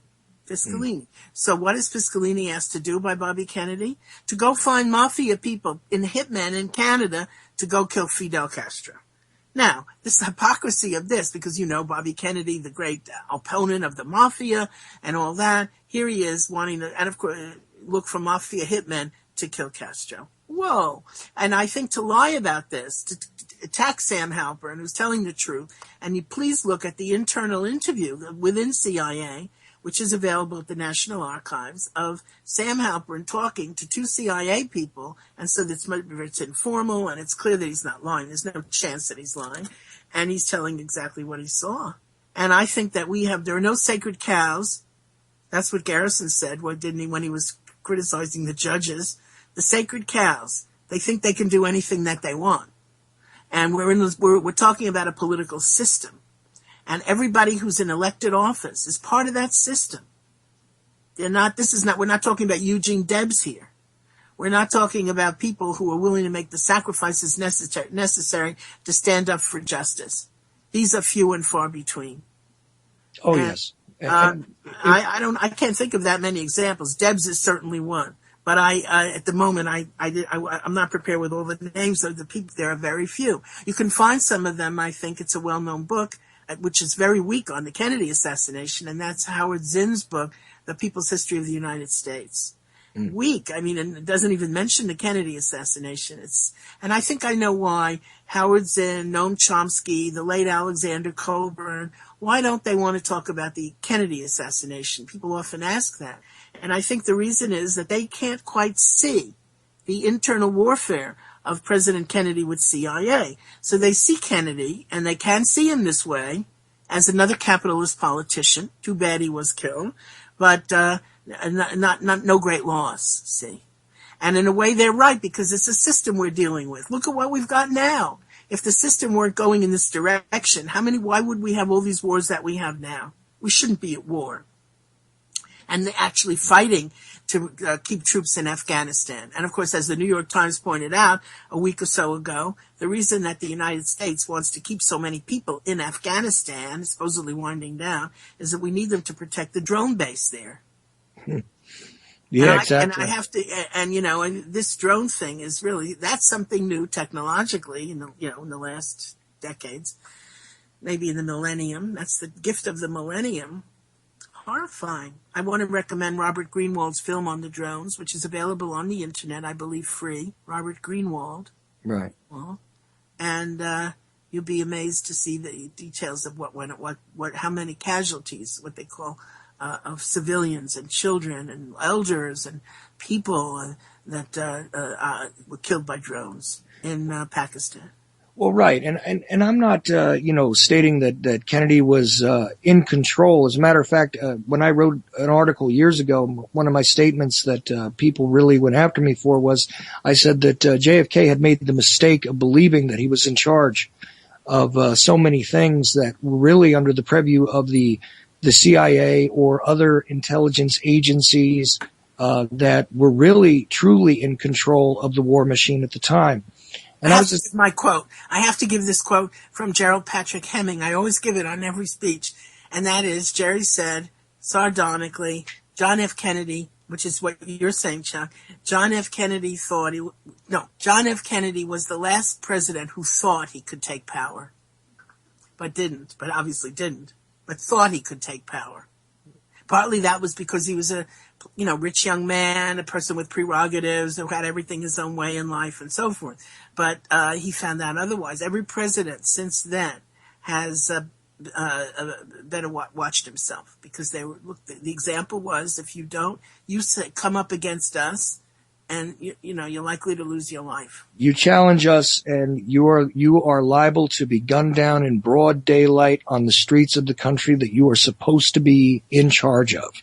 That is, I think, the lesson that was passed along, and I think it's been learned. And I think that's why these guys fold up, and that's why they really, when it comes down to these kind of things, like the horror that people seem to still underestimate about these drones, is just really, we can see the evolution of where we are, how it came to be. If you begin to study this stuff, and this is why, and this is why I never allow anybody to tell me that that's not relevant anymore. It is quite relevant. It gives you the diagram. It gives you the trajectory for where we were to end up half a century later. You knew it was coming because of what went on here. Obviously, the seeds of all this were planted long before. We could discuss how the CIA came to be and what the actual operational responsibilities were, and the OSS and Operation Paperclip and the influences of all those things. But the reality is, if you give an honest look at the true history that occurred, you can see how this evolved. And it's no surprise. It's not as though this stuff is in place now, from taken out of, whole cloth from thin air. This stuff grew and festered like a disease. And the idea that Kennedy was probably the last guy to challenge that. I always say, and I know it's kind of flippant and a little bit too broad of a statement, but I always say that I believe that JFK was the last true president we had. Now, that's not to say... He didn't accomplish enough, Chuck. Well, he didn't have the time. But he didn't. Whether he had time or not time or whatever, the fact is that there isn't a body of law or a body of efforts, or he had trouble keeping his head above water there. And I have to say, again, I remember John F. Kennedy's campaign for president. He promised that he would, in those days, this was extremely important. Maybe it's not so understood now. He promised that he would desegregate federally sponsored housing. That is, if the federal government built housing, you had to have black and white living together, and not only making it available to whites. That was a big, big campaign promise of 1960. And he didn't do it. He didn't do it. And then years later, I was at a dinner. Who's across the table from me? Ted Sorensen. And I say just what I said to you, federal housing and everything. And then he doesn't say anything. And then that's sort of the end of the dinner. I go into the next room where the coffee, I'm upset at this. This is very upsetting. So I go in and have the coffee.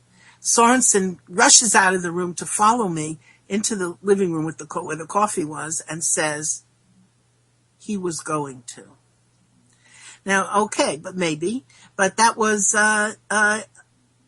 not good enough. And we also have, for another example, I don't want to, because we have to have a balanced view. This is not some kind of saint.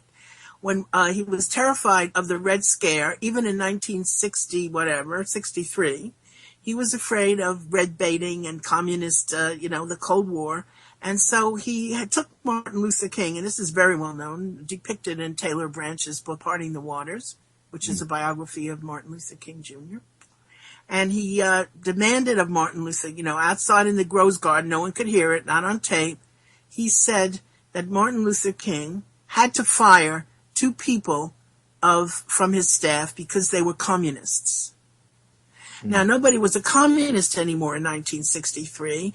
I mean, and by now we believe enough in civil liberties that we're allowed to be communists or anything else. But there was one called Stanley Levinson, and one, I think, Floyd Odell, if I have that correct, 2. And Martin Luther King had no choice. He did it. And I should also add that during the March on Washington in August of 1963, John F. Kennedy, everybody expected President Kennedy to sort of say hello or wave or something. Instead, the federal government insisted that every one of those marches be out of town by sundown. Out. They were totally peaceful. This is A. Philip Randolph. This is Bayard Rustin. These are not, and then, of course, the speeches were censored. So and that's particularly asked John Lewis about that. He's still around. Right. And, very fiery young man in those days, and a person working with Dr. King. So the idea that I've heard that, President Kennedy was really a great radical, let's say liberal. No, he wasn't. He really wasn't. He was trying, and I think he perceived toward the end there that CIA was taking over. That's what I think he perceived, and he tried to fight against it. CIA did things, for example, the missiles in Cuba that CIA knew very well were there, and were telling Senator Kenneth Keating of New York, who went on the floor of the Senate and said all these things, and Kennedy said, how did he get all that information? CIA did not brief him. And there were many signs of things like that, and he was at war with CIA. That was, I think, his big war, the war that he could never admit to in public, the war he never said anything. Right. And I'm upset in a way I'll never forget. It seems to me that Robert Kennedy owed it to his brother to speak out, whether or not Robert Kennedy's efforts with Mongoose and his knowledge of Oswald and all that, whether or not that would have emerged. So what? It would have been much more important for the country if Bobby Kennedy, and also saved his own life in addition, if he had spoken out about what he knew. Because certainly they knew, and I found, I'll mention this, it's in the Farewell to Justice. I sent someone to talk to Arthur Schlesinger, because he wouldn't talk to me, I don't think, at that time. So I said to Wilmer Thomas, who was a classmate of Garrison's from the Tulane School of Law, ask Arthur Schlesinger. He used to go to lunch every day at the Century Association, of which I was a member, Wilmer was a member. Schlesinger went there every day for lunch. So I said, go ask him who he thinks killed President Kennedy. And Wilmer went and did it. He wanted to know, too. And Schlesinger said, I think this is really honest, very honest. He never said this in public. We were at war with the national security people. That's the real truth of the Kennedy administration, of the Kennedy presidency. We were at war with the national security people. A valiant effort, I'll have to say, but no chance of winning. Oh, yeah, and I understand, and believe me, I'm not one of these guys, and I know there are people out there like this who try to elevate Kennedy to a level of radical, really down to earth, completely for the people president. That's not what the truth is, okay? When you create the entire portrait of the man, he wasn't this, perfect, angelic, figure in American history, but the reason why I bring these things up and the reason why I do point to them is because so often I see that there is a great effort made to smear him in a way with a brush of, this guy wasn't that important. It's not that big of a deal that he died. These people waste their time looking into it because after all, he was just a playboy and he was just a rich boy playing at being president. And he was more interested in women than he was anything else, and all these other things with the with the distortions about his medical situations, with the distortions about his relationships with his family. Some things are true, but the idea that he was just another one of these elites that did nothing but satisfy his own urges, and that's really what he was, and he was just a guy who had been portrayed as someone who was valuable to the American people when he wasn't. That's not true either. Well, Chuck, the thing is that where do you get social change? You don't get it from a Kennedy. You don't get it from a Lyndon Johnson. You don't get it from a God knows who. You get it from large numbers of people speaking out and demanding it, such as the women's movement in the 1970s, the women out in the streets nonstop, and making great personal sacrifices. Then you get Roe v. Wade. You get the freedom of women over their own bodies. Where do you get the civil rights movement? You get it from blood, and you get it from somebody like Bob Moses. You don't get it from Lyndon Johnson. No. None of these individuals make change. Change comes from a widespread feeling among a large number of people that feel that they're not gaining justice. And the leaders among those large. Whether the Kennedy didn't, as I said about the desegregation of one pen, one signature could have done that. It was so overdue, really. And no, I agree there, but and the truth that I want to underline here is that among those groups of dissatisfied people that speak up, quite often it is the agitators who lead it. It is the people that are disagreeable and refuse to accept the unjust situations that really do cause the change to occur. You don't look for Barack Obama to set you free at this time. This has been the twist in my brain with a lot of people where I don't understand. They're disappointed that oh, well, we voted for him and we thought they were going to do this and we thought they were going to do that. This is not how that discourse is going to come to fruition ever. Okay. And it doesn't matter if it was JFK, if it was LBJ, or if it was W or whoever. You're not going to get it from that guy. Well, but we had certain satisfaction in 1968. We did, when Lyndon Johnson had to slink away and he was planning to run. Partly the story, which we won't go into today, but part of the USS Liberty story has to do with Johnson having his eye on being reelected in 1968 and realizing that he's going to want the Jewish vote and he'll do anything to get it. So I really, at least I felt it at the time when I was a very young person and not so knowledgeable maybe, but that people out in the streets, hundreds of thousands of people, demanding that we get out of Vietnam. Certainly, that demand was not met. The war lasted a decade, and they didn't get out right away. They didn't get out until 1974, I think. So it wasn't. But they did. But Johnson had to go. So he was a sacrifice to the movement. But they still needed to stay in Vietnam because these wars are about duration. That's what winning is. Winning is how long you can stay and how much money you can make out of staying. And so they stay, and that's what we had in Iraq and so forth, Afghanistan too. Exactly. This is why we have these wars where there are no clear objectives. The purpose of the war is not to win at this point. It's just to perpetuate the machine, to feed the machine. And by machine, I do mean the conglomeration of all of the interests that benefit from war. And that is the key. That has never ceased to be. Ever since this entity crawled up into our country, or the country that, again, I believed I was born into and have since learned is not.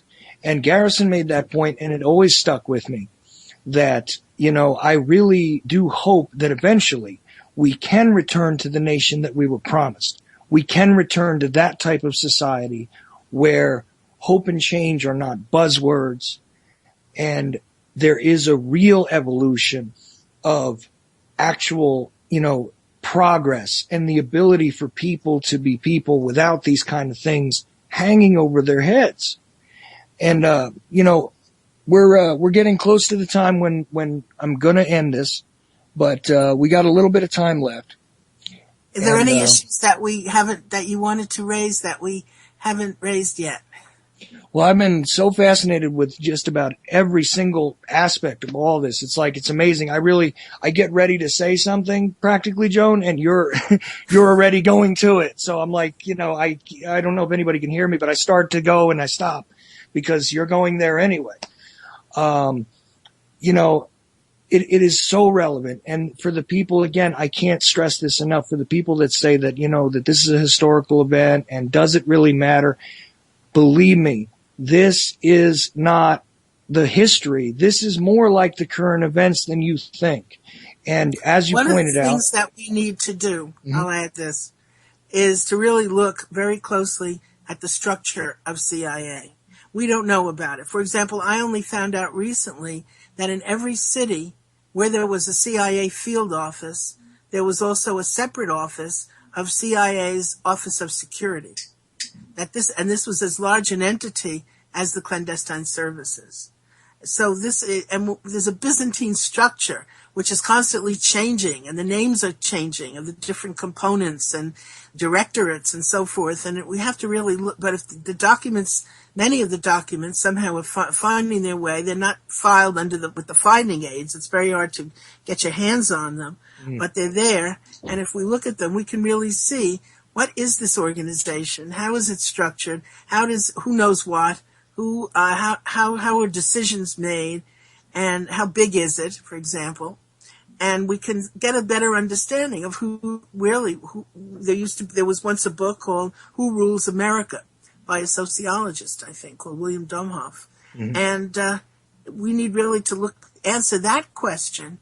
And that's what Jim Garrison set us on the path to do. He really didn't know that much about CIA. He relied on a CIA plant, actually, who came into his office called William Wood, whom he named Boxley, to give him some handwritten descriptions of the components of CIA, which we have in the Garrison records. But he was trying to figure out who are these guys. It's sort of like that line from Butch Cassidy and the Sundance Kid, when they're being followed by the Pinkerton detectives. And who are those guys? And I think Garrison is looking at CIA, and he doesn't know much about it. And who are these people? After all, let's say they were 20 years only. That's how old they were at the time. And we can study history of CIA if we really have the fortitude to do it, and to see what they have been, and start out with George Kennan, the diplomat George Kennan, who had been attached to the United States Embassy in Moscow during World War II and is famous as an American diplomat. And he was enlisted by Allen Dulles to write a document that's dated October 2nd, and to describe the powers that would be granted by the National Security Council to CIA. And they included murder, embezzlement, black operations, assassination, and all manner of things. And CIA has used that 10-2 since 1946 or 7 as a justification for all sorts of nefarious activities that they've committed, both domestically and which they don't admit to, and abroad. And later in his life, when George Kennan was talking to his biographer, he said that 10/2 was the greatest mistake he ever made in his life. And he said it several times. Dulles made him do it. Dulles, although he didn't actually join CIA as a employee until 1951, was the mastermind with Donovan, but then without Donovan, Dulles by himself and James Forrestal and various cronies of his, they created CIA. And they created the entity that we have today. By the time presidents, well, when did President Truman first figure out who they were? After the Kennedy assassination, when Truman writes that famous editorial on the front page of the Washington Post. But after that, it was, before that rather, President Eisenhower, and I try to find this document, had enlisted people to write a history of the clandestine services. Who are these people? So he hires James Doolittle, who had been a pilot during World War II in the early years of the war, 1942, was involved in the bombing of all the Japanese cities as revenge against Pearl Harbor, and he bombed many Japanese cities. James Doolittle became a great friend of D.H. Byrd, who was a great friend of Lyndon Johnson's. And Doolittle wrote a report with Dulles looking over his shoulder.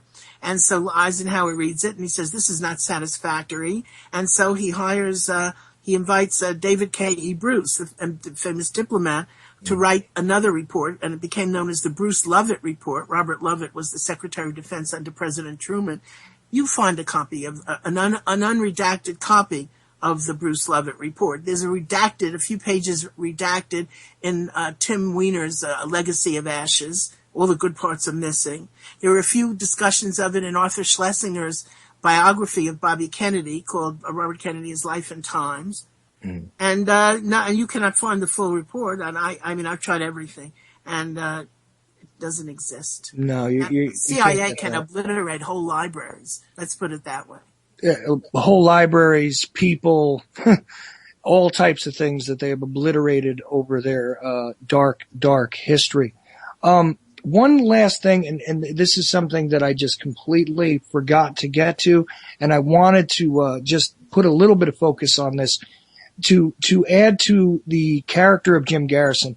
In the movie, and again, I reference the movie because I think it's the most accessible thing to people that haven't, really studied this deeply. I'm going to say that you need to pick up Joan's books on Garrison to learn about him more. But during that movie, he explains when that asset comes to speak to him about, we could make arrangements so you could be a judge and all that, just as a point of reference. He comes back and says, yeah, well, during the war, I flew grasshoppers. And that thing just kind of flies by most people.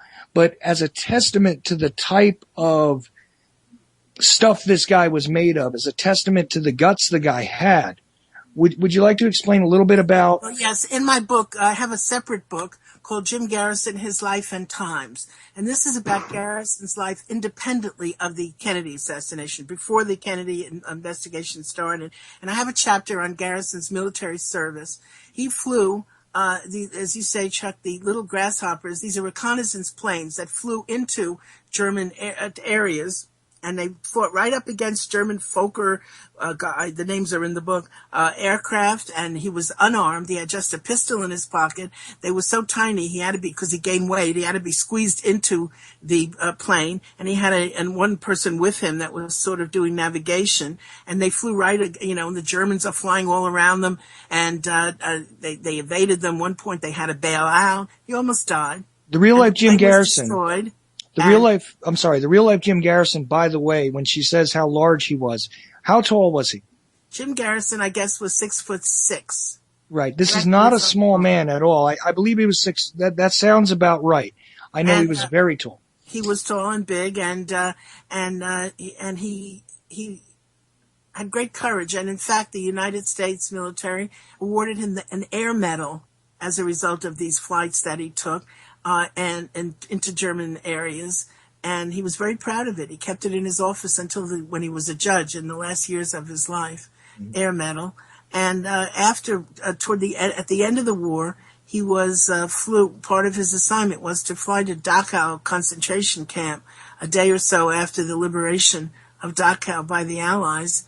and he took photographs. Jim Garrison took photographs of what he saw at Dachau, and I printed them in the book Jim Garrison, His Life and Times. It's available on Amazon if anyone wants to know more about Jim Garrison's life. But you can see how influenced he was and how he said that what he saw in the concentration camps influenced him forever. So if we have to look for the origins of Jim Garrison's determination to find the truth about the Kennedy assassination, we can find it in his experiences in World War II. Now, when it came time for Korea, he was working for the FBI, believe it or not, in the Pacific Northwest. And if you were working for the FBI, you had a choice. You could stay with the Bureau or you could go to Korea.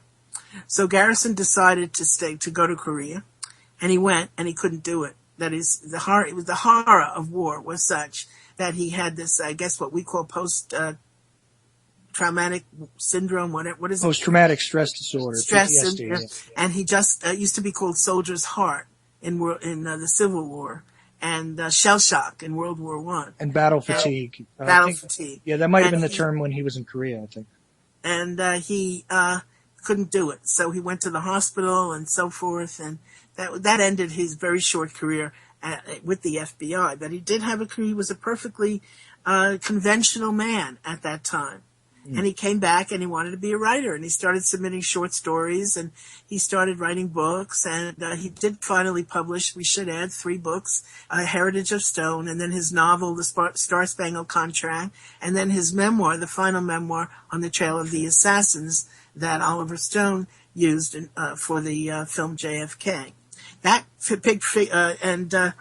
I think that Oliver Stone did Garrison a great service. Garrison was too ill to see the film. He was sent a cassette, and they put it on. And his friend Judge Gulata, Jimmy Gulata, who was a friend to the end of his life, had been a classmate at Tulane, was there, and he said Gulata told me that he couldn't focus on it. It was too late.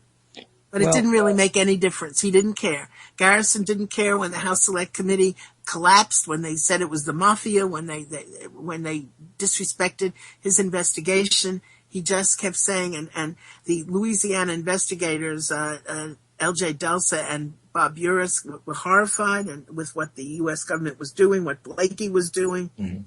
And Garrison said, "Don't worry, the truth will come out." That's true. And about those pictures that he took in Germany, he kept them in an album, actually, right? Yes, he kept it. It was a homemade album that Garrison made. And these pictures that he took at Dachau were always by his side. He kept it close to him his whole life. It's very touching and kind of, it shows that he was really a very simple man, a kind of innocent man, which is how come so many plants and CIA people and nefarious individuals made their way into his office and became part of the investigation. It was extreme, and also partly it was because he didn't have any money. This was very, there was a group called Truth and Consequences and all that, but They didn't have much money. They had to really wing it, and they had very few investigators working, and so he allowed people to come in. But he said at one point in a letter to Zach Sklar, who was the screenwriter for JFK. I'm very naive. I'm easily fooled. I'm naive. Something about I'm naive and I'm very easily fooled. Well, at the end of his life, also, it's my understanding, and correct me if I'm wrong here, but at the end of his life, I believe he even remarried his wife. It wasn't his idea. Don't get too romantic, Chuck, because it was one of the judges on the court where Garrison was a court, the Court of Appeal, said, "Listen, what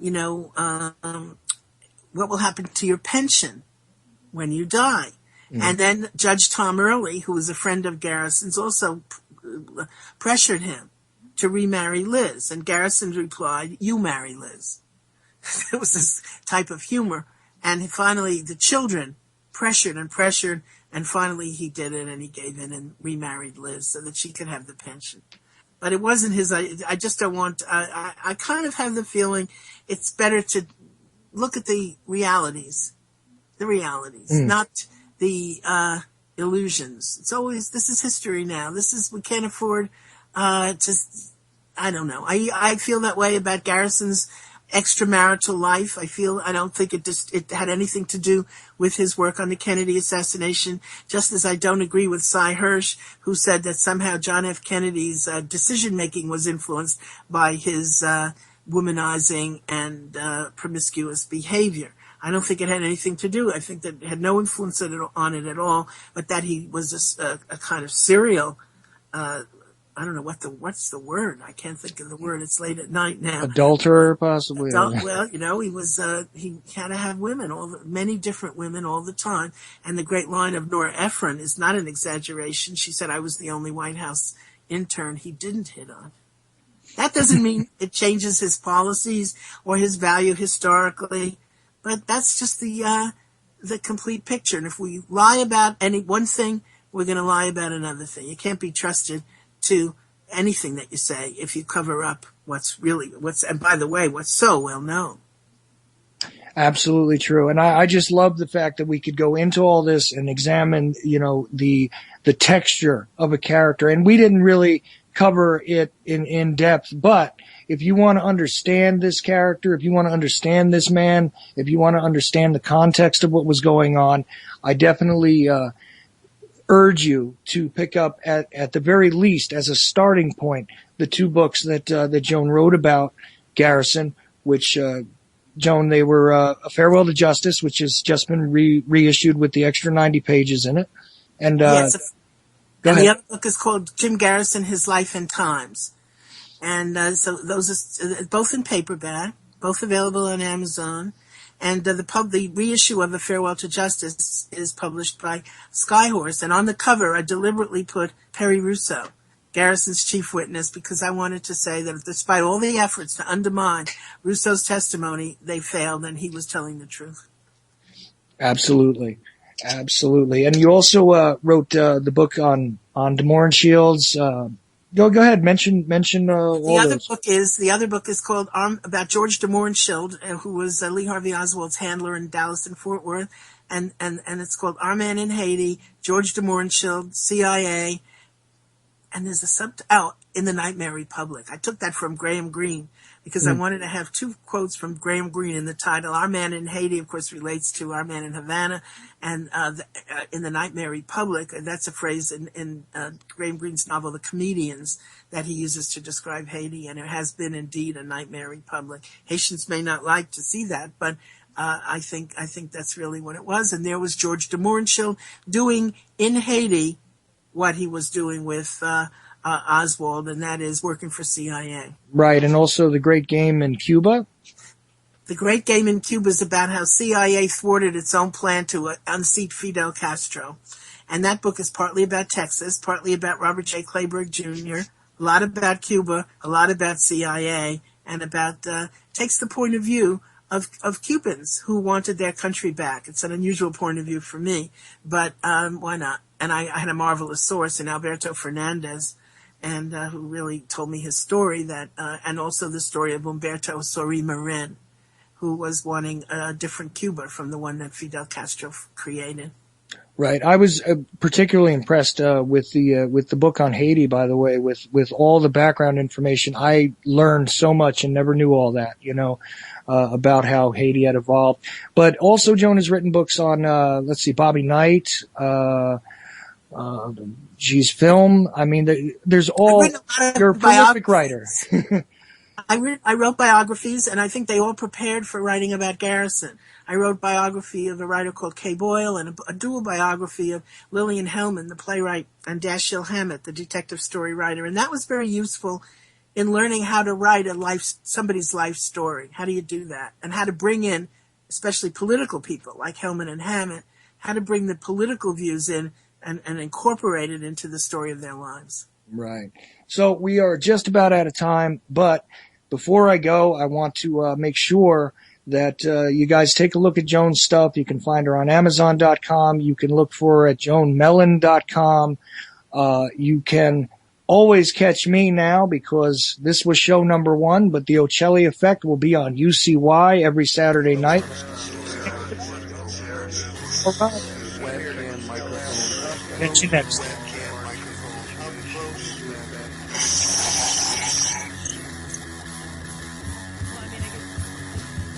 At the age of 19 in 1962, she was a... See, but I have the files.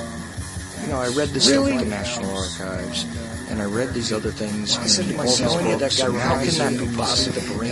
Days and the final slap of choice, I don't know when that was. Internet, professional wrestlers, and not Jesse Ventura style. It doesn't matter where the cartoon comes from as long as it's real. It's hard to get real these days.